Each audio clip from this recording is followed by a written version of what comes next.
श्लोक 80वा. धरा श्रीधरा त्या हरांतराते, तरा दुस्तरा त्या परासागराते,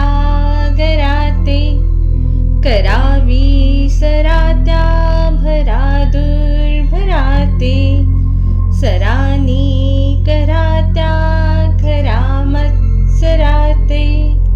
याचा अर्थ असा घ्यायचा आहे की भगवान शंकराने ज्या श्रीहरीला आपल्या हृदयात धारण केले आहे त्या श्रीहरीला आपल्या मनामध्ये विराजमान करा, म्हणजे हा कठीण असा भवसागर पार करता येईल.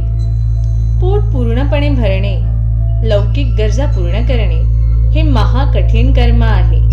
ते नेहमी विसरायला शिकावे आणि मत्सराचा निकराने नाश करावा.